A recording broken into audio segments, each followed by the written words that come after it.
Welcome to another spontaneous live broadcast about A Course in Miracles.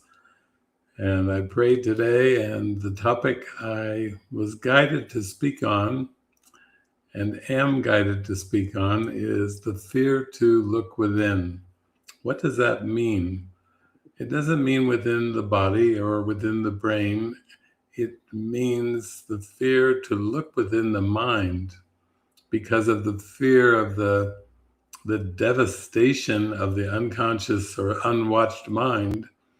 And also, it seems like for many people, even to begin to look within and question beliefs, question values, question assumptions, it seems to be a big step because there's such a preoccupation with what seems to be fear in the world, but the fear in the world is just a projection of the unconscious belief in error, belief in ego, belief in sin. So we are going to talk today about the fear to look within, because this is the mystic's path.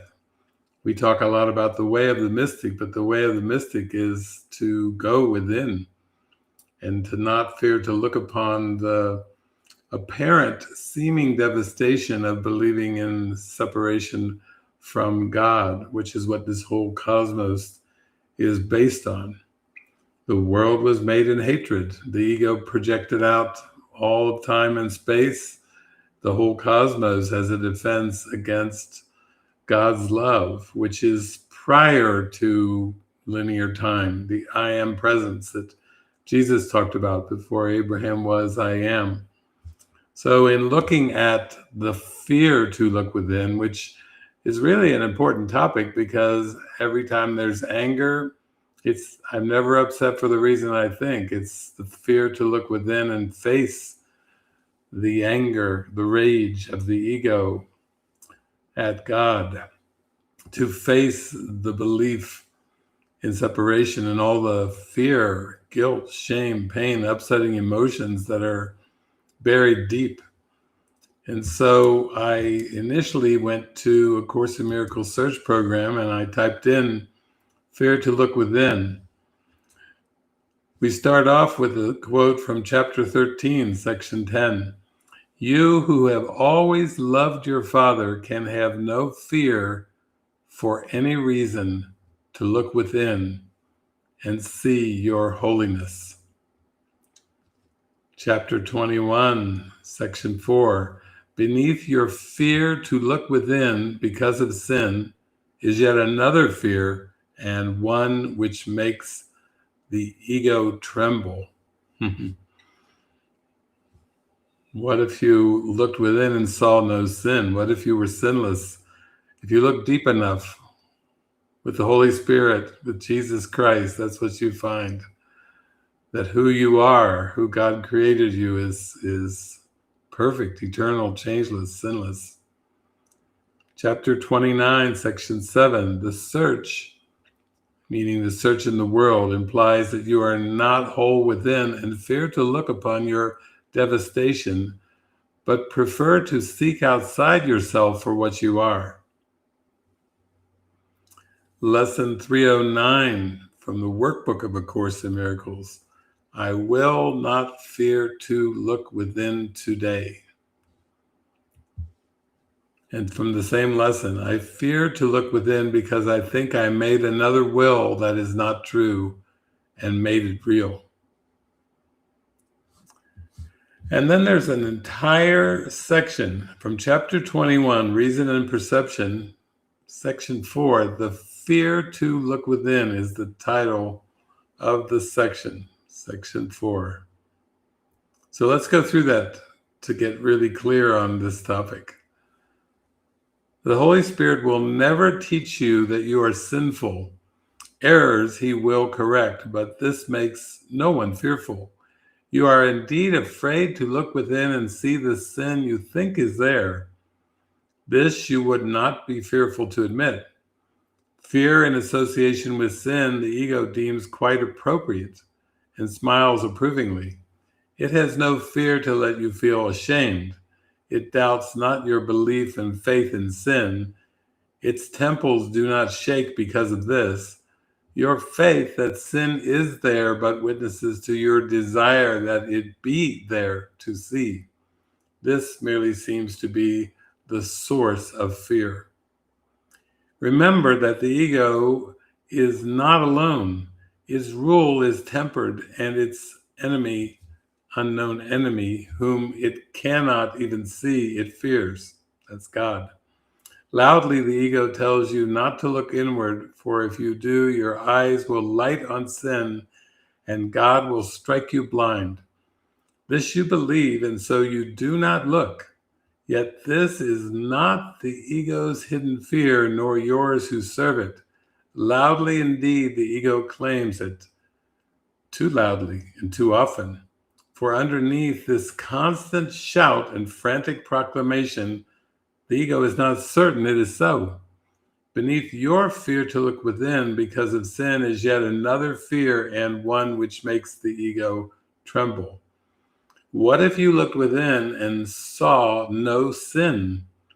This fearful question is one the ego never asked. And you who ask it now are threatening the ego's whole defensive system too seriously for it to bother to pretend it is your friend. Those who have joined their brothers have detached themselves from their belief that their identity lies in the ego. A holy relationship is one in which you join with what is part of you in truth, and your belief in sin has been already shaken, nor are you now entirely unwilling to look within and see it not. Your liberation still is only partial, still limited and incomplete, yet born within you. Not wholly mad, you have been willing to look on much of your insanity and recognize its madness. Your faith is moving inward past insanity and on to reason. And what your reason tells you now, the ego would not hear. The Holy Spirit's purpose was accepted by the part of your mind the ego knows not of. No more did you. And yet this part with which you now identify is not afraid to look upon itself. It knows no sin. How otherwise could it have been willing to see the Holy Spirit's purpose as its own? This part has seen your brother and recognized him perfectly since time began, and it desired nothing but to join with him and to be free again as once it was.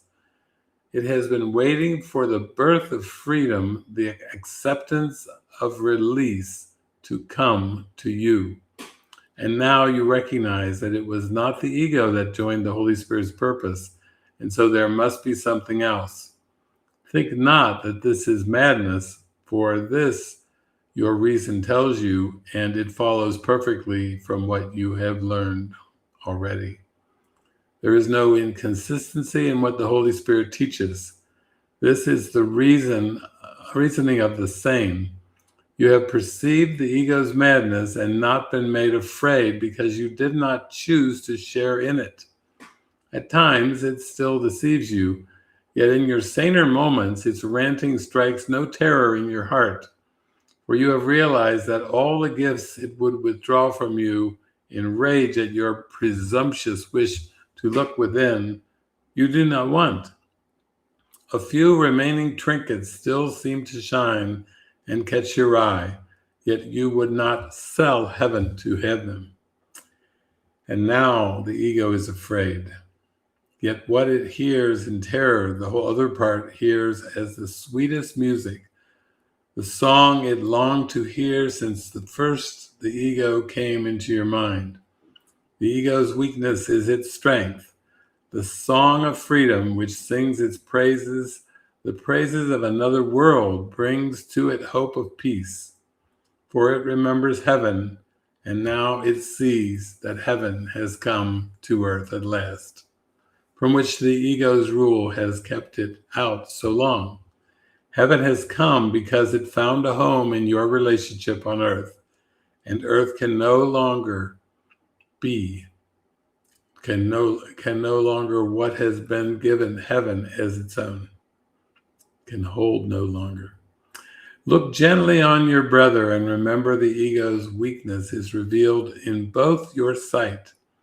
What it would keep apart has met and joined and looks upon the ego unafraid. Little child, innocent of sin, follow in gladness the way to certainty. Be not held back by fear's insane insistence that sureness lies in doubt. This has no meaning. What matters it to you how loudly it is proclaimed? The senseless is not made meaningful by repetition and by clamor. The quiet way is open. Follow it happily and question not what must be so. So he's telling us, be not held back by repetition and clamor. He's telling us, don't be afraid when the ego seems to be mad. You have perceived the ego's madness and have not been made afraid because you did not choose to share in it. There it is. There it is. You did not choose to share in it. Stay in true empathy. Stay in the awareness that attack is impossible. What does that even mean? Attack is impossible. It means that as the workbook says, my attack thoughts are hurting my invulnerability. So there are no external attacks. There are no attacks in the world. There are just attack thoughts, ego thoughts that have been believed to be real. And with these thoughts, as you see them just as ego thoughts, they're waiting to be released. You realize that the thought of inform, attacking or being attacked are actually the same. They're just projections of the belief in attack. And once you see that, then you're willing to let it go, because attack is not God's will. Innocence is God's will. Joy, love, peace, happiness, God's will. God's will is for perfect happiness. It has nothing to do with attack. God does not know of attack. God did not create attack.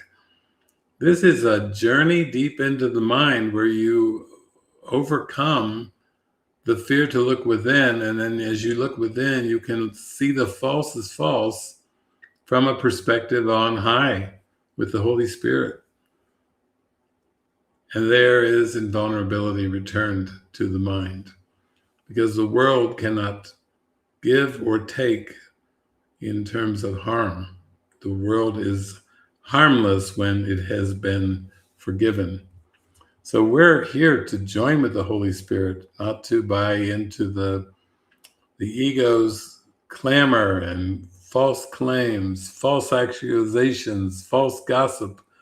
It's like you have to see it's all the same. And above that, you start to see that the praises and the glorification in form and the criticisms and accusations, they're all the same. They're just projections of the belief in separation. So it seems to be a world of opposites, but in the end, Jesus is saying, no. What you perceive through the five senses is all the same. It's all the past. It's all over and done. It's all corrected. And what you have failed to see is to discern between your right mind and the Holy Spirit and Jesus and the wrong mind, which is the ego. But once you can just see it for what it is, when you can see the impossibility of attack, the impossibility of the wrong mind, then that is the real world. That's the happy dream. That's the forgiven world. That's everything that you would ever want. Lesson 129, beyond this world is a world I want. That's it. The forgiven world, the happy dream. Yeah, a world without judgment. It sparkles. So how wonderful that it's possible to look within, as Jesus says, what if you looked within and saw no sin? The ego doesn't want that question asked. Doesn't want that one to even come into awareness. He says, and you who ask it now are threatening the ego's whole defensive system too seriously for it to bother to pretend it is your friend. When you go for truth, when you really sincerely go for truth, then the ego may seem to try to attack your mind, but remember, the ego has no power over you unless you give it power. What does that mean? Unless you believe in the attack thoughts, then you are invulnerable. It reminds me of that Carpenter's song, On Top of the World. Such a feeling's coming over me. There is wonder, miracles in most everything I see. Not a cloud in the sky, got the sun in my eye, and I won't be surprised if it's a dream. Everything I want the world to be is now coming true, especially for me, for my mind. And the reason is clear, it's because you, Jesus, Holy Spirit, are here. You're the nearest thing to heaven that I've seen. It's above the battleground. I'm on the top of the world looking down on the images and the only, you can just bring in some of the words from the chorus. And the only explanation I can find is the love that I've found ever since you've been around. Your love's put me at the top of the world. Oh my. Well, that's my rendition. I thought I would close the day with a song that I love so much, and it's from my friend Shanti. And this song was written to her by Oman Ken, her former husband. And just let it wash over you. Just let it rinse through. It's so sweet. It's called Be Gentle with Yourself.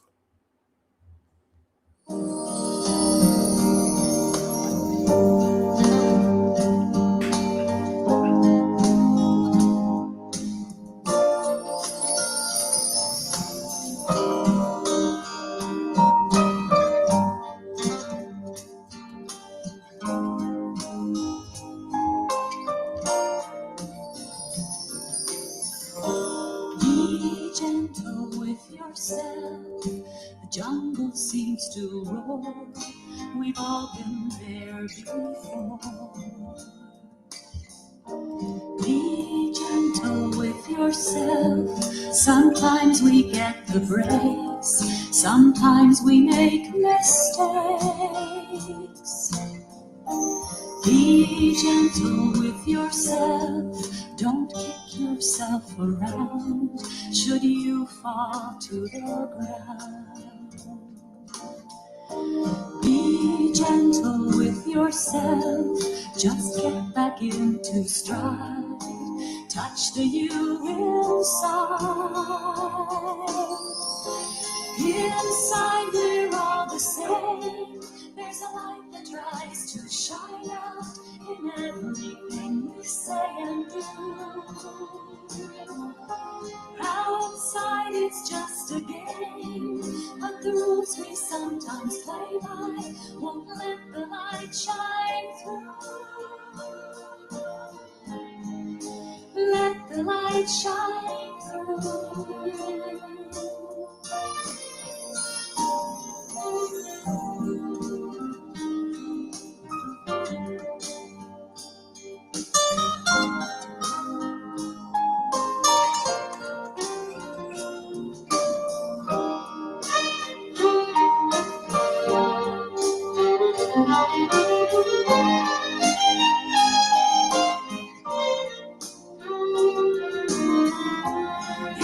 Inside we're all the same, there's a light that tries to shine out in everything we say and do.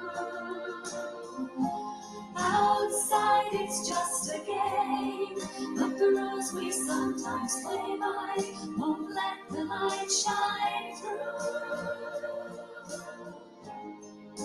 Let the light shine through. Let the light shine through.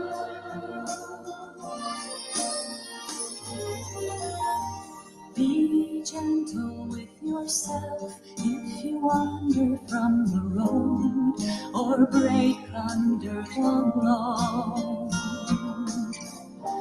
Be gentle with yourself, do the best that you can do. In time you will pull through.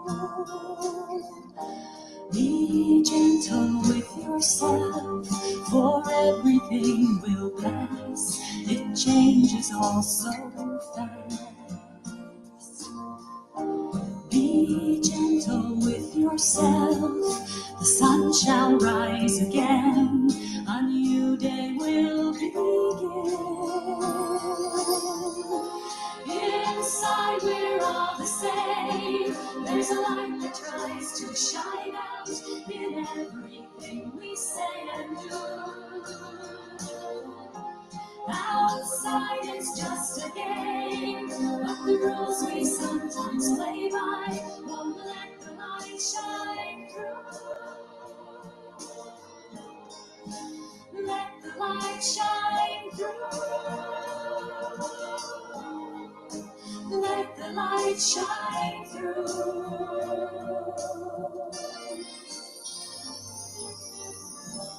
Be gentle with yourself. Inside we're all the same. Be gentle with yourself. Outside it's just a game.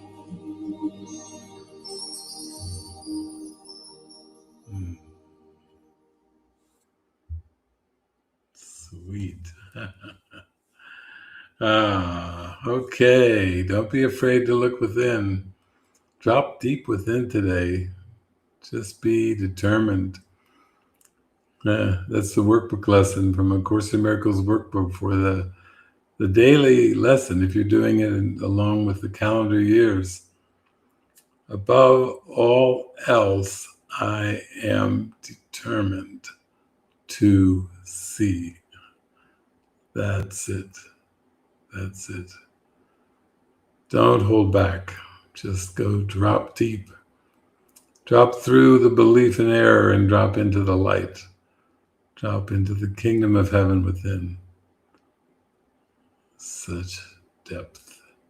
Such vast eternal love. That's the reality. That's our reality.